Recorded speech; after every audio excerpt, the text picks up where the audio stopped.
वालेकुम, क्या हाल है आप सबके। उम्मीद करती हूँ अल्लाह पाक से आप सब लोग खैर आफियत के साथ हों, आमीन। और यहाँ जो है डीप क्लीनिंग आज किचन की जो है मैं आपसे शेयर करूँगी। पूरी क्लीनिंग होगी, पूरी वॉल्स जो होती हैं वो स्टिकी हो जाती हैं तो वो सारी साफ़ करूँगी और होममेड जो है क्लीनर आपको बनाना सिखाऊंगी, ताकि ये कि आप लोग भी अपने घर में इजीली जो है चूल्हे वगैरह की ग्रीस होती है और वॉल्स पे जो लग जाती है पीछे जहाँ कुकिंग एरिया होता है पूरा कैबिनेट्स का, 2-3 शेल्फ्स अक्सर जो है वो ग्रीसी सी हो जाती हैं, तो वो भी आप उसी क्लीनर से साफ़ कर सकते हैं।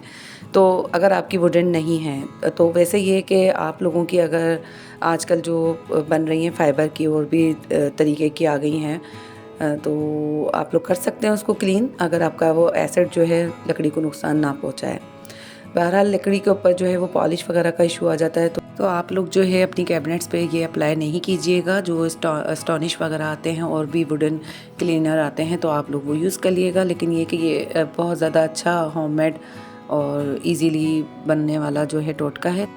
तो यहाँ पे जो है पहले मैंने सोचा आपको डिश वॉशिंग दिखा दी जाए, जो कि नाश्ते के सारे ही बर्तन निकल जाते हैं और वो ग्रीसी से हो जाते हैं, क्योंकि नाश्ते में ऑमलेट बनता है, फिर अलग अलग सबकी सेपरेट प्लेट्स होती है, सॉस पैन वगैरह, दूध का है, चाय का है और फिर फ्राई पैन। तो बहुत ज़्यादा बर्तन जो हैं वो चाय के नाश्ते के इसके काफ़ी ज़्यादा जो है वो बढ़ जाते हैं, ट्रे वगैरह सभी निकल जाता है। तो मैंने जो है चकरा, बेलन, चिमटा सभी कुछ ही धोना होता है, तवा सब मांज के मैं रख देती हूँ। मुझे बिल्कुल भी अच्छा नहीं लगता कि मैं पराठे बना के तवे को ऐसे ही रख दूँ, क्योंकि तवे से बहुत ज़्यादा ग्रीसी सा चूल्हे के पास का एरिया, और फिर आप इसको कहीं पर भी रखेंगे तो इसका ऑयल जो होता है वो कहीं पर भी आपकी जगह को जो है वो ग्रीस और मैस कर सकता है। तो आप लोग भी कोशिश क्या करें कि तवे को जो है ना नाश्ते के टाइम के ही वक्त जो है वॉश करके आप बर्तनों के साथ रख दिया करें, तो इससे आपका किचन बहुत क्लीन रहेगा।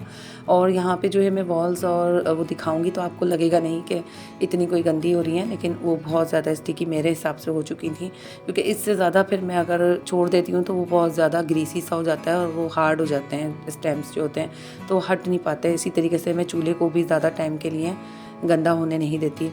तो अभी मैं आपको जो है चूल्हे के लिए जो एसिड बनाऊंगी वो आपको दिखाऊंगी। यहाँ जो है मैं डिस्पेंसर वगैरह सब वॉश कर लूँगी। यहाँ पे मेरे पास ये लास्ट बोतल बची है, क्योंकि पहले मेरे बेटे जो थे वो डब्बे का दूध पिया करते थे, तो वो मैं मिनरल वाटर बाज़ार से परचेज़ करके बनाया करती थी। तो उनको ये वाला जो लगा हुआ है प्लांट हमारे पास फ़िल्टर, तो इसका पानी सूट नहीं करता था, वो दूध के साथ फार्मूला मैच नहीं होता था, तो उनको जो है वो मोशन वगैरह लग जाते थे। तो मैं ये परचेज़ करती थी ओस्लो का। तो उसके बाद जो है सारे कैन जो हैं ख़राब होते गए। ये लास्ट कैन मेरे पास बचा है, तो मैं इंशाल्लाह इसके लिए भी कैन लेकर आऊँगी। इतनी हाइट का मुझे कोई मिल नहीं रहा कि मिल जाए, तो बस ये बहुत पुराना हो जाता है तो इसको धो धो के रखना पड़ता है, क्योंकि इस पे साबुन के, पानी के, मिट्टी के निशान बन जाते हैं। तो इस हर चीज़ की जो होती है वो एक बाहर अगर डिस्प्ले होता है किचन में तो उसकी भी सफाई बहुत ज़रूरी होती है कि कोने की, क्योंकि मिट्टी जो होती है हर जगह अपनी जगह बना रही होती है। आप एक दिन के लिए भी अगर कहीं हाथ ना लगाएं साफ़ करने का या कुछ अब डस्टर ना लगाएं तो वहाँ पे आपको नज़र आएगा हल्का हल्का मिट्टी का निशान। तो बस यही होता है कि घर को साफ़ करते रहना चाहिए। यहाँ डिटर्जेंट ले लिया था मैंने बोनस, आपके पास जो हो आम सा पाउडर डिश वॉशिंग के लिए तो जो होता है, या फिर उसके लिए जो होता है अपना कपड़े धोने के लिए या क्लीनिंग करने के लिए, जो भी आप सस्ता सा लेकर आते हैं बाज़ार से वो ले लिएगा, सिरका ले लिएगा और मीठा सोडा डाल के उसको बना लीजिएगा। तो उसी से ही मैंने ये भी साफ़ किया है। ये भी बहुत ज़्यादा गंदा स्टिकी सा हो गया था, क्योंकि दूध बॉयल होता है तो वो भी जो है इसी पे गिर जाता है। अक्सर सालन वगैरह के निशानात आ जाते हैं ऑयल वगैरह के, तो ये भी ग्रीसी सा हो जाता है। तो मुझे बहुत ग्रीसी चीज़ों को हाथ लगाने में बड़ा ही कोई फ़ोबिया सा है मुझे। तो मैं ये चाहती हूँ कि हर चीज़ जो है साफ़ रहे, नल वगैरह।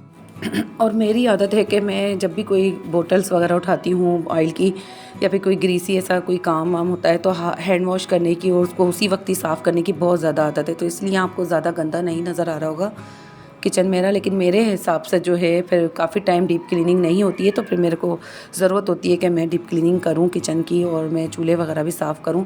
तो ये ऑलरेडी यूज़ में थे। जो फैमिली यहाँ रहती थी, हम यहाँ पे बाद 2 साल हुए मुझे इस घर में आए हुए, तो ये चूल्हे ऑलमोस्ट उनकी इस्तेमाल में थे। तो यहाँ पे जब मैं आई थी तो इन चूल्हों की शक्ल बहुत ज़्यादा कोई बिगड़ी हुई थी, और इनकी जो स्टील है ना बिल्कुल भी नज़र नहीं आ रहा था। इस पर इस कदर का काला काला निशान जमा हुआ था जो कि जा ही नहीं रहा था, और मेरे हाथ में ज़ख्मी हो गए थे ना, कि जब मैंने इनको साफ़ किया था तो मैंने जब पहली बार इन्हें साफ़ किया था तो हार्पिक से किया था, ब्लू वाले, तो वो डाल के मैंने छोड़ दिया था। उसके बाद मैंने इसको जो है यही वाले एसिड से साफ़ किया था, तो काफ़ी हद तक जो है ये निकलते चले आए थे। फिर अब जाके ये शक्ल इनकी निकल आई है। तो ये सब सारा ही क्रेडिट मुझे जाता है कि इनकी शक्ल इतनी हद तक निकल आई है, वरना ये इतने काले थे कि इनका रिंग तक भी नहीं उठ रहा था और वो चिपक चुके थे रिंग। ये जो मैं साफ़ करी हूँ ना, ये रिंग जो है पूरे पेस्ट हो चुके थे उसके मेल के अंदर इस हद तक। और फिर मैंने चूल्हे को उठा के जो इसके नीचे स्क्वायर्स ये ग्रीसी लाइन बन जाती है ये तक भी साफ़ करी थी, इतनी मोटी तेल हटाई थी मैंने।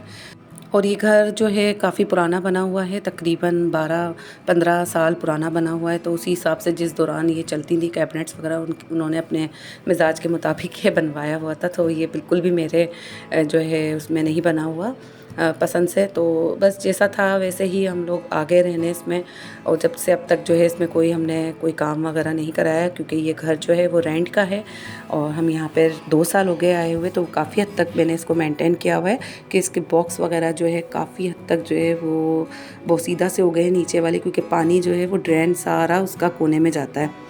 तो उधर से जो है एक लाइन बन रही होती है जो नीचे वाली कैबिनेट्स को सारा गंदा कर रही होती है। तो बस इतना फिनिशिंग में नीचे वाले कैबिनेट्स में काम नहीं हुआ तो मैंने तो सफाई अपने तौर पे रखी हुई है, लेकिन वो फिनिशिंग में नहीं बना हुआ।